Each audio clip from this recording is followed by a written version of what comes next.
जोहार नमस्कार। आप देख रहे हैं SVN न्यूज और मैं विजयदत्त पिंटू। देश में अगर साहस किसी में है तो निस्संदेह आज महिला दिवस के दिन मातृशक्ति ने यह साहस दिखाया है। किसने आज साहस दिखाया, इस पर मैं ज़्यादा सस्पेंस नहीं बनाते हुए सीधे कहूँगा कि जिसने इस देश में माँ माटी मानुष का नारा दिया, जिसने महिलाओं को सशक्त बनाने का एक ऐसी शासन व्यवस्था जो हर घर में तलवार के जोर पे अपना दम दिखा करके शासन में बना हुआ था, उस शासन व्यवस्था को उखाड़ फेंका। देश का सबसे शक्तिशाली कम्युनिज्म की जहाँ पे जड़ी गड़ी हुई थी, उस जड़ को जड़ से उखाड़ फेंका।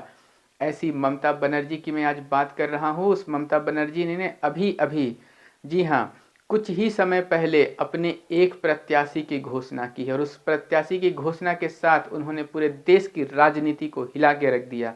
अभी तक भारतीय जनता पार्टी की जो प्रत्याशियों की पहली सूची जारी हुई है, उसके अलावा किसी भी राजनीतिक पार्टी ने अपने प्रत्याशियों की घोषणा नहीं की है।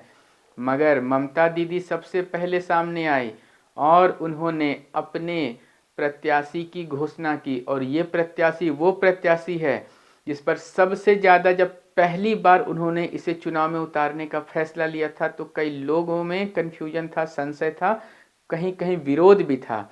मगर उन्होंने विश्वास जताया और उस विश्वास को भी उस प्रत्याशी ने इस तरह निभाया जैसे कि किसी ने सोचा तक नहीं था।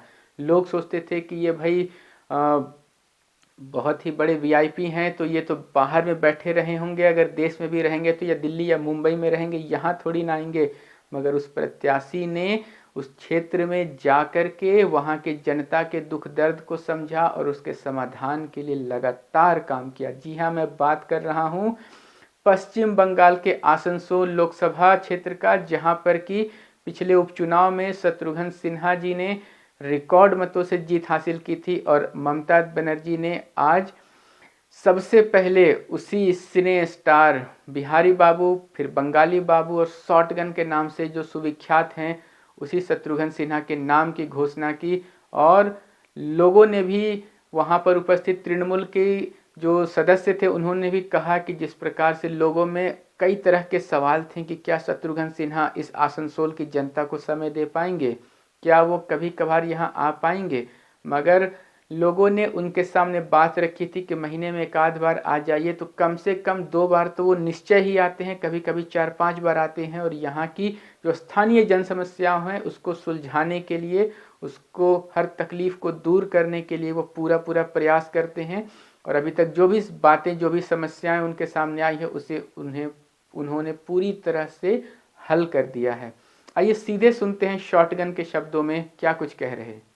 जीत में आने के लिए तैयार नहीं है तो उन्हें तैयार रहना चाहिए बुरे लोगों के शासन में घुट घुट के जीने के लिए, घुट घुट के मरने के लिए। इसने हमको बहुत प्रभावित किया था और इसलिए मैं अपनी कलाकार के होते हुए, उसकी ऊंचाइयों के होते हुए, मैं अपनी सामाजिक जिम्मेदारी के तहत राजनीति में आया और राजनीति में आते हुए कई मुकाम पार करता हुआ या कई जगह संघर्ष करता हुआ, दीदी के आह्वान पे, आप लोग के समर्थन से, इन लोगों के सहयोग से आज मैं आसनसोल में हूं, अपनी जनता जनार्दन के बीच में, और ये मैंने सामने रखा है। मैं आप तमाम लोगों का बहुत आभारी हूं कि आप लोगों ने मुझे इतना प्यार दिया, मान सम्मान दिया और स्वीकृति दी, एक्सेप्टेंस दिया।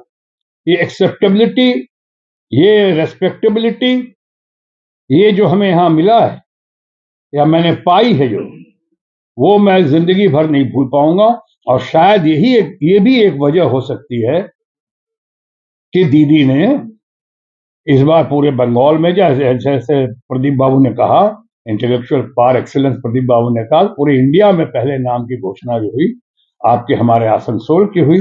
और आपके अपने प्रार्थक इन्होंने कहा, हरिराम जी ने या शायद नारायण बाबू ने कहा, अभी मैं सिर्फ प्रार्थी नहीं हूं, अभी मैं एमपी भी हूं यहाँ का। लेकिन अगली बार जब आपसे मुलाकात होगी, इंशाअल्लाह जल्दी होगी, बहुत जल्दी, तो वो होगी प्रार्थी के तौर पे। अगर तब तक चुनाव की घोषणा हो जाएगी, तब तक प्रार्थी के तौर पे।